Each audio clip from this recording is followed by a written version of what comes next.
Hello दोस्तों, स्वागत है आपका बेसिक नॉलेज एसटीसी में। आज के इस वीडियो में देखेंगे ज्ञान बिंदु जीएस एकेडमी का जो नोट्स में क्वेश्चन दिया हुआ है उसको डिस्कस करेंगे। और यह जो है बिहार दरोगा और बीपीएससी के लिए बहुत ही ज़्यादा महत्वपूर्ण है। इसमें से जो भी क्वेश्चन दिया गया है वह बिहार दरोगा में पूछा ही जाएगा। ये चैप्टर है 15 यानी origin and evolution of life, जीवन की उत्पत्ति एवं विकास। क्वेश्चन है 1 नंबर से देखेंगे, जैव विकास को सर्वप्रथम किसने समझाया? तो जीन बैप्टिस्ट लेमार्क ने जैव विकास को समझाया था, यानी इवोल्यूशन को समझाया। नेक्स्ट है, लेमार्क के क्रम विकास का सिद्धांत किस पुस्तक में प्रकाशित हुआ था? तो यह इसका आंसर हो जाएगा फिलोसफिक जूलॉजिका में प्रकाशित हुआ था।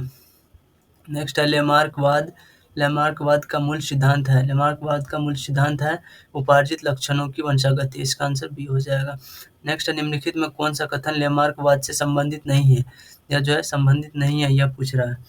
तो इसका आंसर हो जाएगा, पहले इसमें देखेंगे कौन कौन इससे संबंधित है। तो ए में है, जीवन के अंदर की शक्ति शरीर के विभिन्न अंगों की वृद्धि करती है। यह क्या है? लेमार्कवाद से संबंधित है। बी में है, परिवर्तन वातावरण का जंतुओं पर अप्रत्यक्ष प्रभाव पड़ता है, यह और इससे नई आवश्यकता उत्पन्न होती है। यह भी क्या है? लेमार्कवाद से संबंधित है, यानी इसी ने यह कथन दिया था। सी में है, भोजन तथा आवास सीमित होने के कारण जंतुओं से आपस में अस्तित्व के लिए संघर्ष होगा। यह क्या गलत है? यह जो है, यह कथन जो है डार्विन ने दिया था। इसका आंसर सी हो जाएगा, यानी लेमार्क से संबंधित नहीं पूछ रहा है, तो इसका आंसर सी हो जाएगा। नेक्स्ट है, जीवों के प्राकृतिक चयन का सिद्धांत प्रतिपादित किया था। जीवों के प्राकृतिक चयन का सिद्धांत प्रतिपादित किया था, तो डार्विन ने प्रतिपादित किया था। नेक्स्ट है, डार्विनवाद प्राकृतिक चुनाववाद में निम्नलिखित में कौन सा सिद्धांत इससे संबंधित है? तो इसका विभिन्नताओं की सर्वव्यापी है, यह इससे संबंधित है। उपयोगी अनुपयोगी यह नहीं है, यह जो है डार्विन से संबंधित नहीं है। नेक्स्ट है, अस्तित्व के लिए संघर्ष, यह भी है। नेक्स्ट है, योग्यतम की अतिजीविता, यह भी इससे संबंधित है। उपार्जित लक्षणों की वंशागति, यह इससे संबंधित नहीं है। 6 में है, उपयोगी विभिन्नताओं की वंशागति, तो यह भी क्या है? इससे संबंधित। इसका आंसर हो जाएगा आपको सी नंबर। 1, 3, 4 और 6 सही है। नेक्स्ट है, निम्नलिखित में कौन एक डार्विन के प्राकृतिक चयन सिद्धांत में नहीं है? तो यह हो जाएगा अंगों का उपयोग अनुपयोग। इसका आंसर हो जाएगा। नेक्स्ट है, जीवों में आपस में संघर्ष होने के क्या कारण है? जीवों में आपस में संघर्ष होने के क्या कारण है? तो इसका हो जाएगा आपको क्या कारण है? इसमें देखेंगे प्रजनन की दर तेज होना, यह क्या है? यह भी कारण है। बी में भोजन की उपलब्धता सीमित होना, यह भी कारण है। आवास के लिए जगह का सीमित होना, यह भी है। इनमें से सभी इसका आंसर हो जाएगा। नेक्स्ट है, उत्परिवर्तन के सिद्धांत के वास्तविक जन्मदाता है। तो यह हो जाएगा आपको कौन है? तो डी ब्रिज है, ह्यूगो डी ब्रिज है। नेक्स्ट है, प्राकृतिक चयन सिद्धांतों को स्थापित करने में किस वैज्ञानिक ने अपना योगदान दिया? किस वैज्ञानिक ने अपना योगदान दिया? यह हो जाएगा अल्फ्रेड रेलस वेलेस ने, यह भी था। चार्ल्स रॉबर्ट डार्विन ने और स्पेंसर ने, तो इनमें से सभी हो जाएगा, सभी मिलके यह सिद्धांत को योगदान दिया। नेक्स्ट है, समरूप अंग होते हैं। समरूप अंग होते हैं, यह हो जाएगा कार्य के समान होते हैं। समरूप अंग कार्य के समान होते हैं। नेक्स्ट है, कीट पक्षी चमगादड़ के पंख उदाहरण है। कीट पक्षी चमगादड़ के पंख उदाहरण है, तो किसके उदाहरण है? तो यह समरूप अंग के उदाहरण है। नेक्स्ट है, मेंढक, घोड़े और मानव के अग्रपाद या पश्चपाद किस प्रकार के अंग हैं? समजात अंग है। नेक्स्ट है, समजात अंग होते हैं रचना में समान होते हैं। नेक्स्ट है, लेमार्क के प्रसिद्ध पुस्तक यानी फिलोसफिका जूलॉजिका का प्रकाशन किस वर्ष में हुआ था? तो 1809 यानी 1809 में हुआ था। नेक्स्ट है, निम्नलिखित में कौन सा सिद्धांत उद्विकास की व्याख्या के लिए डार्विन द्वारा प्रतिपादित नहीं किया गया? यह हो जाएगा आपको अचानक एवं विच्छिन्न रूप से जीवन की उत्पत्ति, यह जो है आंसर हो जाएगा। नेक्स्ट है नेचुरल सिलेक्शन। नेचुरल सिलेक्शन द्वारा ओरिजिन ऑफ लाइफ पुस्तक किसने लिखी थी? तो यह लिखी थी, किसने लिखी थी? तो इसका आंसर हो जाएगा चार्ल्स डार्विन ने लिखी थी। फिर है द ओरिजिन ऑफ लाइफ पुस्तक के लेखक हैं। द ओरिजिन ऑफ लाइफ के पुस्तक के लेखक है ओपेरिन है। इसका आंसर हो जाएगा ओपेरिन। विकास की दिशा यानी इवोल्यूशन मुख्यतः किसके द्वारा निश्चित होता है? किसके द्वारा निश्चित होता है? यह हो जाएगा आपको विभिन्नता के द्वारा, प्राकृतिक चयन और अनुकूलन, इनमें सभी हो जाएगा। नेक्स्ट, भोजन एवं आवास के लिए जंतुओं में आपस में किस प्रकार का संघर्ष होता है? यह हो जाएगा आपका किस प्रकार का संघर्ष होता है? तो अंतरजातीय होता है, अंतराजातीय होता है, और हो जाए क्या है, अंतरजातीय होता है और पर्यावरणीय होता है, तीन में से सभी हो जाएगा। नेक्स्ट है निम्नलिखित में कौन सा मनुष्य में अवशेषी अंग है? तो इसमें है अंध्रात्र परिशेषिका, वर्मीफॉर्म अपेंडिक्स, यह भी है बाह्यकर्ण की पेशियां, यह भी है निक्टी निक्टिटेटिंग, इनमें से सभी हो जाएगा। नेक्स्ट है दाहिना फुफ्फुस निम्न में किसमें अवशेषी अंग है? तो यह हो जाएगा सर्प में अवशेषी अंग है। नेक्स्ट है निम्नलिखित में कौन सा मनुष्य में अवशेषी अंग नहीं है? कौन सा मनुष्य में अवशेषी अंग नहीं है? तो इसमें हो जाएगा सामने वाले चपटे दांत, इसका आंसर हो जाएगा। नेक्स्ट है किस सिद्धांत के अनुसार नई जाति का निर्माण छोटी होगा विभिन्नताओं का पीढ़ी दर पीढ़ी संचयन से नहीं बल्कि सामान्य जन को की संतानों में अचानक एवं सुस्पष्ट परिवर्तन उत्पन्न होने के कारण होता है? तो इसका आंसर हो जाएगा उत्परिवर्तन का सिद्धांत। नेक्स्ट है पक्षियों एवं कीटों के पंख हैं। पक्षियों एवं कीटों के पंख हैं, यह हो जाएगा असंजात अंग है। नेक्स्ट है पेंगुइन के पेडल्स तथा वेलस के फिलिपर है, तो यह हो जाएगा आपका समझात हो जाएगा इसका आंसर।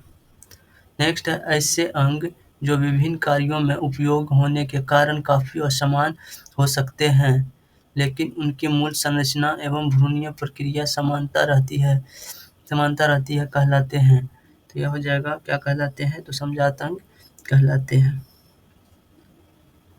नेक्स्ट है पुनरावृत्ति का सिद्धांत किसने प्रतिपादित किया था?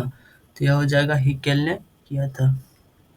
नेक्स्ट है जैव विकास के संदर्भ में सांपों में अंगों का लोप होना को स्पष्ट किया जाता है तो अंगों का उपयोग तथा अनुपयोग किए जाने से, ये इसका आंसर हो जाएगा। नेक्स्ट है निम्नलिखित कथनों पर विचार कीजिए। लेमार्क के अनुसार आधुनिक जिराफ की गर्दन की लंबाई बहुत अधिक होने के कारण यह है कि पिछले वंशजों में उसकी लंबाई बराबर ही बढ़ती गई। यह क्या सही है? नेक्स्ट है डार्विन के अनुसार अस्तित्व के संघर्ष में के पश्चात केवल लंबी गर्दन वाले जिराफ ही कायम रह गए। यह भी क्या सही है? तो इसका आंसर हो जाएगा सी। नेक्स्ट है अफ्रीका मानव का सबसे निकट संबंधी है, तो यह कौन हो जाएगा? इसमें ए में है चिंपैंजी, बी में है गोरिल्ला, सी में है बंदर, डी में है गिलहरी, तो इसका आंसर गिलहरी हो जाएगा। विकास का कच्चा माल किससे माना जाता है? तो यह हो जाएगा विभिन्नताओं को माना जाता है। नेक्स्ट मनुष्य का सबसे पुराना पूर्वज कौन है? तो रामापिथेकस इसका पुराना पूर्वज है। नेक्स्ट घोड़े का सबसे पुरातन पूर्वज कौन है? तो यह हो जाएगा इओहिप्पस, इसका आंसर हो जाएगा। नेक्स्ट है प्रकृति योग्यतम तथा अनुकूल विभिन्नताओं वाले जीवों को चुन लेती है तथा अयोग्य एवं प्रतिकूल विभिन्नताओं जीवों को नष्ट कर देती है। यह कथन किसका है? तो डार्विन का यह कथन है। नेक्स्ट है लेमार्कवाद का खंडन करने वाले जर्मन वैज्ञानिक जिन्होंने चूहे की पूंछ पर प्रयोग किया था कौन थे? वह कौन थे? तो यह हो जाएगा वाइसमान थे। नेक्स्ट है आर्कियोप्टेरिक्स के संबंध में निम्नलिखित में कौन सा कथन सत्य है? यह हो जाएगा यह एक जीवाश्म है, सही है। इसके जबड़े में दांत तथा उंगलियों में नख थे, यह भी है सही। इसमें डैन तथा पर या पंख विद्यमान थे, यह भी सही, इनमें से सभी हो जाएगा। नेक्स्ट एकिडना है, तो यह क्या है? योजक कड़ी है। नेक्स्ट निम्नलिखित में कौन एक फुफ्फुस मत्स्य है जो पश्चिम अफ्रीका में मिलता है, जो पश्चिम अफ्रीका में मिलता है वो क्या हो जाएगा, प्रोटो प्रोटोटेरस हो जाएगा, इसका आंसर सी हो जाएगा।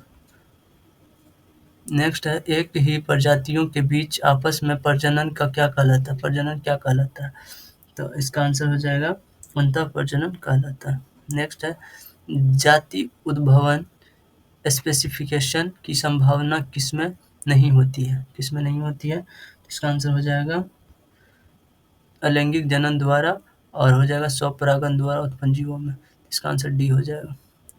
नेक्स्ट है, ब्रह्मांड लगभग कितना पुराना, ब्रह्मांड लगभग कितना पुराना है, तो 2000 करोड़ वर्ष इसका आंसर हो जाएगा।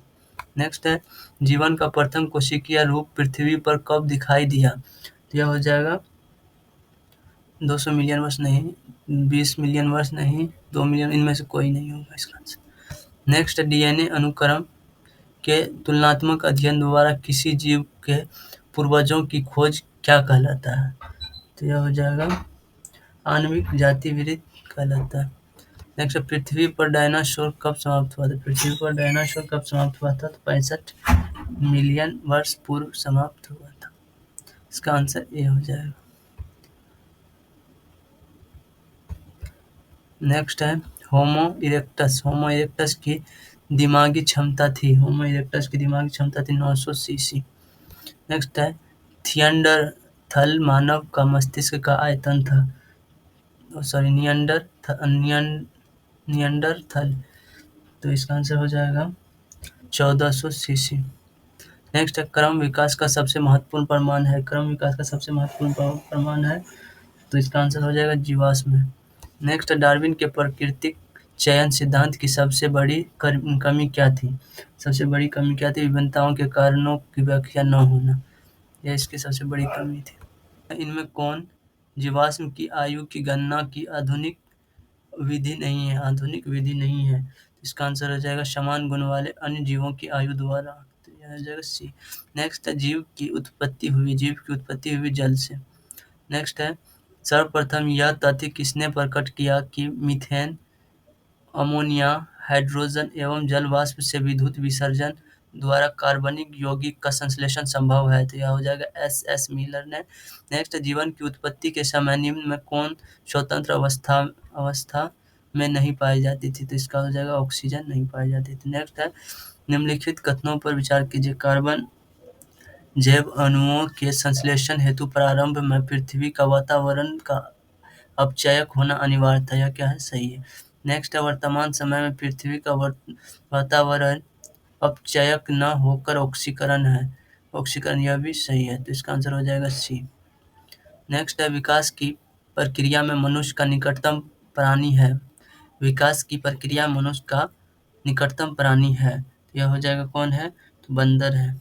नेक्स्ट है, HMS बीगल जहाज से विश्व भ्रमण करने वाले प्रसिद्ध वैज्ञानिक थे, कौन थे, तो डार्विन थे। नेक्स्ट है, जीवों के विकास के संदर्भ में निम्नलिखित में कौन सा अनुक्रम सही है, यह हो जाएगा आपको सलामेंडर, अजगर, कंगारू, इसका आंसर सी हो जाएगा। नेक्स्ट है, जीवों के विकास के संदर्भ में निम्नलिखित में कौन सा अनुक्रम सही है, कौन सा अनुक्रम सही है, तो यह हो जाएगा उभयचर, सरीसृप, पक्षी एवं स्तनधारी, इसका आंसर ये हो जाएगा। नेक्स्ट है, निम्नलिखित में केवल अफ्रीका में ही पाए जाते हैं, क्या पाए जाते हैं अफ्रीका में ही, तो जिराफ, जेब्रा, गोरिल्ला, इनमें से सभी पाए जाते हैं अफ्रीका में। भारत की शिवालिक पहाड़ियों से प्राप्त आदि मानव का जीवाश्म निम्न में किसका था, यह हो जाएगा रामापिथिकस का था। नेक्स्ट है, जीवन की उत्पत्ति किस महाकल्प में हुई, जीवन की उत्पत्ति किस महाकल्प में हुई, तो इसका आंसर हो जाएगा प्री-कैम्ब्रियन। नेक्स्ट है, मानव की उत्पत्ति किस युग में हुई, तो इसका आंसर हो जाएगा आपको पैलियोसीन युग में हुई। नेक्स्ट है, वर्तमान मानव का संभावित निकटतम सीधा प्रागैतिहासिक पूर्वज हो सकता है, तो यह हो जाएगा क्रो-मैगनन क्रो-मैग्नन। नेक्स्ट है मानव का वह पूर्वज जो सबसे पहले 2 पैरों पर सीधा खड़ा होकर चला, तो वह कौन था? तो जावा कपी मानव था, जावा कपी मानव था। नेक्स्ट है महाद्वीप जहाँ मानव से संबंधित जीवाश्म सबसे अधिक मिलते हैं अथवा सर्वप्रथम मानव की उत्पत्ति वाला है महाद्वीप है, तो यह हो जाएगा आपको अफ्रीका है। नेक्स्ट है प्रागैतिहासिक मानव जिसने सबसे पहले संभवतः रहने के लिए झोपड़ियां बनाना तथा मुर्दों को धर्म क्रिया के साथ दफनाना प्रारंभ किया, तो यह हो जाएगा इसका आंसर निएंडरथल हो जाएगा इसका आंसर निएंडरथल। नेक्स्ट है नव डार्विनवाद के अनुसार कौन सा कारक जैव विकास के लिए जिम्मेवार है, तो कौन है? तो इसका आंसर हो जाएगा उत्परिवर्तन एवं प्राकृतिक चयन। नेक्स्ट है विज्ञान की किस शाखा में भूगर्भ विज्ञान और जंतु विज्ञान का समागम है, तो यह हो जाएगा आर्कियोलॉजी। नेक्स्ट निम्न घटनाओं पर विचार कीजिए। तो इसका है पहला सरीसृप, 2 में है पहला कीट, 3 में है कवच वाले जीव, 4 में है पहला स्तनधारी। इसमें पूछ रहा है उपरोक्त घटनाओं को पृथ्वी पर उनके उत्पन्न होने के काल क्रमानुसार व्यवस्थित कीजिए तथा नीचे दिए गए कूट में सही उत्तर को चुनिए। तो सबसे पहला था, यह हो जाएगा 2, फिर कवच वाले जीव हो जाएगा, फिर हो जाएगा पहला सरीसृप, फिर पहला स्तनधारी, तो इसका आंसर हो जाएगा बी।